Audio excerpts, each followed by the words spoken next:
Vicky Bum. Nikaranga, hadi nikaibana, but what I give you is la la la la la la. I woke up in the morning, nikapata nina trendi sana sana. Nikashinda WhatsApp now. Kumbe ni vile nilisema eti Yesu ndiye sponsor. Walisema ati mimi nimechizi. Oh, nika explain and then tuka move on. Mimi sikujua ni mtanifuata. Kila kitu iki happen. Jimmy Gait atatoa wimbo. Oh, kila kitu iki happen. Jimmy Gait atatoa wimbo. Oh, Nikaranga, hadi nikaibana, but what I give you is la la la la la la la la. But what I give you is la la la la la. Maombi tibi, maombi ina wak wak wak. Matia shetani blue ticks. Ni mataita mshanipea. Mbinguni hakuna nominations. Mbinguni hakuna anga strike. Mbinguni hakuna tear gas. Mbinguni hakuna itax. Oh, ni mataita mshanipea. Yesu hapendi ujinga. Kwa Yesu hakuna D minus. Oh, ni mataita mshanipea. Flag bearer ni Yesu. Yesu hakanzo nominations. Oh, ni mataita mshanipea. Mimi sikujua ni mtanifuata. Kila kitu iki happen. Jimmy Gait atatoa wimbo. Oh, kila kitu iki happen. Jimmy Gait atatoa wimbo. Oh, Nikaranga, hadi nikaibana. What I give you is la la la la la la la la la. What I give you is That song is so good, you almost don't want it to stop. You just want it to continue more and more. But let's get right down to the matter. And let me tell you, today Kenyan social media is ablaze. And who's it ablaze about? Kobe Kihara, former journalist and now fashion designer who's based in New York, who's come under fire from the community known as KOT, or Kenyans on Twitter, over certain posts that she's put out. And there's a lot of stuff going around in the internet about that. Most of it negative. And you can only imagine what sort of effect that kind of reaction or commentary over your life can have on such a person. You don't know how Kobe is feeling right now. But in the studio tonight, we suddenly have a gentleman who has an idea of what it feels to be on the receiving end of all the vitriol and all the venom online. We're talking about music superstar and all-round visionary Jimmy Gait, who's in the studio with us, and he's going to talk to us about the music, because he is a musician, but mainly he's going to talk to us about this. This is called the Hisia program, and the slogan is Kabla Uklik Fikiria. And we're going to talk about that in a little bit. I see you can get on your screen, you can see what we're talking about here. It's basically a program that talks about cyberbullying, and I'll leave it to the man to explain more about it. Karibu sana, Jimmy. Welcome to KBC Channel 1. Many thanks for having me. Sana. I appreciate it. First of all, that was a really awesome track. Thank you. Let's start with what people know about you for most of your life as a performer, as a musician. Right. You took a bit of a break, but we're seeing a few releases from you, and they're building up. Pole Pole, we see songs like this one. And what can you tell us about, in fact, most of your fans have something to say about you. They say there is the old Jimmy Gait, and then there's a new Jimmy Gait. And the distinction, they say, is that the new Jimmy Gait is a lot more conscious, a lot more in touch with things that are happening in society. Right. What can you tell us about that transition, if indeed it was a transition for you? Yeah. Well, that's a good question, and thanks a lot for having me here. Karibu sana. Yeah, so it's good to watch you live, man. Oh, thank you. I watch you on TV, so today I'm watching you live. Live, yeah. But anywho, you have to grow, and you can't be where you started forever, or else life is going to leave you behind. Life keeps changing, life keeps evolving, and so you have to evolve with it. You have to grow with it. My fans, who've been with me for the last maybe over 10 years now, they are not where they were when I started. They are growing.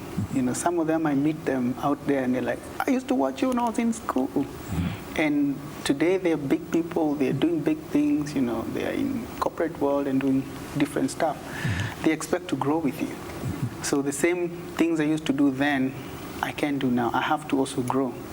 And I think even as you advance in years, you start changing the way you look at things. I don't see things the way I used to see them 10 years ago, 5 years ago, 3 years ago. I'm always on the move. I'm always on what is the next thing for me? What is the next thing for me? Every single day is a learning day for me. And so I appreciate the growth that I've taken this far. And one other thing that anyone, an observer or a fan of yours, would say about your career is that progressively, as you say, you've been evolving and all that, a lot of your music has taken a lot more, something you would call like a much more personal note. Like it sounds, whatever you're singing sounds a lot more credible because it feels like it comes from a very personal place in your life. Can you tell us something about that? Well, you know, I started off as a producer. Oh, okay. Before I came to the limelight, I was a producer. Right. So I used to produce my own music. So I've always grown with that. Even as I work with other producers, I direct my music from audio to video. Right. You know, I like giving it my touch because I believe in being me. You know, I believe in being original. I don't want to copy somebody else. I want to be me. And so every music that I do has to have a touch of me in it. It has to have my spirit because that is what gives it a distinction from others, you know. So I want to be unique. I want to be different. Right. You know? So, and it's that personal touch that has even overlapped into your writing. The songwriting, the tone of your lyrics, the spirit behind them, as you say, the aim, the motivation, and even the feelings that they evoke in people. Can you tell us about how some events in your personal life have, or rather your life or your well inside of you has influenced how you write and how that has been received? That's a good question. Let's talk about the song that just ended. Right. You see, I wrote that song out of personal experience. After I did the song Hello, the rendition of that song, I was literally bullied online. Like, I mean, it was crazy. And when I was going through that, you know, it made me to go into isolation. I was bullied, and when I was bullied, I went to depression for 2 weeks. I couldn't get out of the house because I felt like it was so overwhelming for me. So after that, that's when I decided to do the song Love. After healing from that experience, I said, you know what? I know people have said all sorts of things about me, some of which are not true, some of which were not even called for. But here's the thing. If I start responding with hate, it's only going to make me worse. It's only going to make me feel worse. So I decided I'm going to show people love. I will respond with love, and I did the song from my heart. You know, this was not one of those stunts you do in the industry. It was deep down from my heart. I forgave everybody, and I said, you know what? You may have given me hate, but I give you back love. And that really healed me, you know. Now, let me talk about that moment, if you may. Let me talk about that moment, that critical moment when everything collapsed. Right. What was particularly hurting about all the stuff that was going on in social media, and how did you respond to it? What was it that stung you the most when you think about it, when you take yourself back? What about it really broke you down? A couple of things hurt me. Number one was the fact that I did a song just like any other. You know, it's just expressing me being an artist. You know, you're versatile, you can do anything. I had done so many other songs, big songs that people are jamming to for the last many years. And then I do this one song that some people don't feel like it's okay. And they attacked me and they forgot every other song that I had done. that really hurt me. Do you think, just on that point, do you think that there is any loyalty in the so-called music industry? Do you think there's something like that? There's no loyalty. People are not loyal to you. They are loyal to what they're looking for. Oh, right? okay. People are loyal to the content they want. It's like, for instance, you don't go to a shop to buy milk because you're loyal to that person. If you don't find milk there, you're going to go to the next shop. Right. So it's the same thing with music. Right. People will always go to the person who's giving them what they're looking for. So there's no loyalty in music. And that's why I now confidently tell musicians like myself, don't build your music or don't build your life on your music. Build your life with your music. What's the difference? The difference is, when you build your life on music, it means you're depending 100% on your music to build your life, to grow your life into the future. Building your life with music is, you do music, you impact people, but use that impact to do something constructive for your life, to build your life. Right. Yeah, because today you could be the biggest, but tomorrow you may not be there. Right. You can't always be on top. Right. So you have to seize the moment. Right. And I think that's very important for even anybody who's trying to get into music or into art, even into what you're doing, Right, correct. You have to, and now I know better, you build your life with talent. Unfortunately, you had to learn that the hard way. Not on talent. But I thank God I like that. That's a good point. I'm here. That's a good point. What was the other thing? You said a couple of things, and yes. I interrupted you. So the other thing that hurt me was the fact that affected also my finances. Just a week before the bullying, I was about to sign a major contract with a major company. And then when I was bullied, they sort of pulled out because they were scared about what people would say. They didn't want their brand to be dragged into the whole mess, And now I can talk about it because I've already moved on, It was a downhill for me, but I thank God I went down the hill, because when you're bottom, that's the best place to be for you to change the trajectory of your life. Right. And that, for me, being at the base actually helped me to see my life from another perspective, and I can see much higher than I used to. That was a turning point for me. So I thank God it happened, because if it never happened, we wouldn't even have something like Hisia. And I like that. I like that you mentioned that, because it comes into the part of this conversation where I'd like to bring in the subject of Hisia.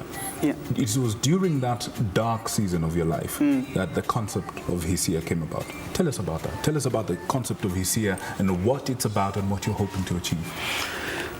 See, I faced this challenge, and it was hurtful for me. It was very, very hurtful. And when you face something firsthand, it's different from when people talk about it. Nowadays, I say it's always funny until it's you. People just share content online. Share is received. You share my meme or someone else's meme. They talk about others, but it's always funny and fun until it happens to you. So when it happened to me, then I realized, wait a minute, this is an elephant that needs to be killed. Then after I got out of it and I healed, I started doing more research around cyberbullying, and I found out that so many people actually go through so much pain, depression, stress, low self-esteem. Some commit suicide, and not some, a lot of people. Some suffer in silence. They don't want to talk about it. A recent study by International Telecommunications Union, global, it's a global union. Can you imagine, they rated Kenya as one of the worst countries in cyberbullying. Really? Right? And they said in Africa, Kenya is the worst when it comes to childline protection. We actually scored 0. Really? Childline online protection. Wow. Right? We have so much bullying in this country that is killing so many lives, so many children, without us knowing and without us facing the fact. And so when I studied the statistics around cyberbullying and the effects it has, I said, you know what, something has to be done. You know, great things are not done by people that don't have a passion. They're done by people who want to bring a revolution. Look at Bobby Wine. You know, he's bringing a revolution in Uganda because he's saying, you know what, I got to do it. And so, and that's one of the examples of the online community rallying behind something good. Exactly. But it's very, very easy for the same community to rally behind something negative, like, for example, targeting a person, yes, or an organization, yes, as it happened to you. Absolutely, and it's so hurtful. So part of the reason why this exists is because we want to address this issue. How? We want to talk to people about it. We want to bring sense into people's minds by telling them, kabla uklik fikiria. Because a lot of people don't think when they're sharing, they just share. But they never think about it this way. What if it was me? What if it was my mother or my dad or my child? What if it was my business that was being attacked? How would I feel? A lot of people don't think, and that's why it's very easy for them to just click and share. So part of the reason why I'm doing this movement is to bring sense into people, to ask people to first of all think, is what you're about to share going to help somebody or destroy somebody? Is it going to build our nation or destroy our nation? Because trust me, so many businesses have come down because of being cyberbullied. So many children have committed suicide. They're performing poorly in school. So many young people have lost hope because they were cyberbullied. Others have gotten into depression. Others have gotten into drug and alcohol abuse because of cyberbullying. So Hisia is a platform that is bringing together all digital stakeholders and users so that we can create a movement that will address this issue. Do you think, as Kenyans or as users of the internet, do you think, let me rephrase, by virtue of you starting this program, there's an unspoken assumption, or perhaps I may put it, hope, that the people who will accept the message will actually be changed by it, that we have within us as Kenyans the capacity to choose to do the right thing. And that's a very big leap of faith. That's a big hope to have.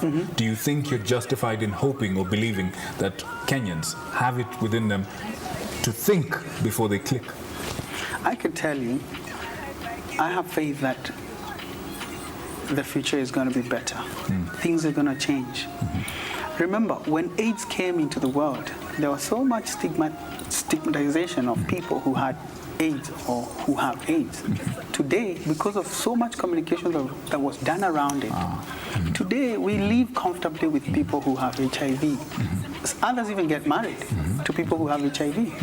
Why? Because there was so much talk around it. And that's exactly what we want to achieve.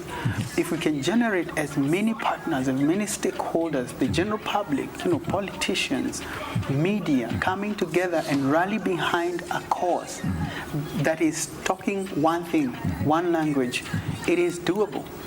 Kenyans, we are good at coming together and doing something. And that's why one of the brands that is actually in the front line in supporting what we're doing says, when we come together, great things happen. If we can come together, great things will happen. There's a saying that says, if you are thrown somewhere in the desert alone and you don't know what to do, light up a fire, and very soon that fire will be spotted from afar because smoke will go up. And so it has to start from somewhere. It's a long journey. There are so many things and activities we're going to do towards creating that fire.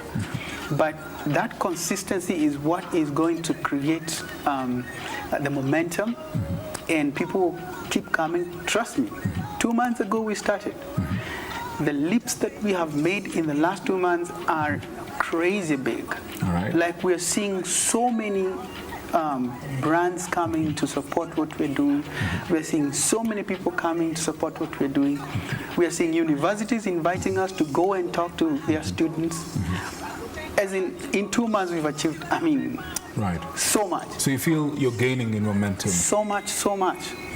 today we just had one of the biggest brands coming on board to help us do this. Why? Because they see the sense of what we're doing.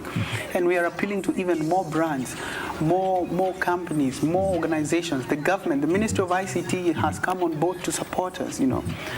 Some counties have also come on board to support us. And some of them have actually told us, you know what, we believe in what you're doing. Whenever you want to do something, advertising, whatever, don't pay anything. Right. You know, why? Because they see the sense of what we're doing. You know, international community is coming on board to support what you're doing, because children are dying, young people are depressed, you know, losing hope.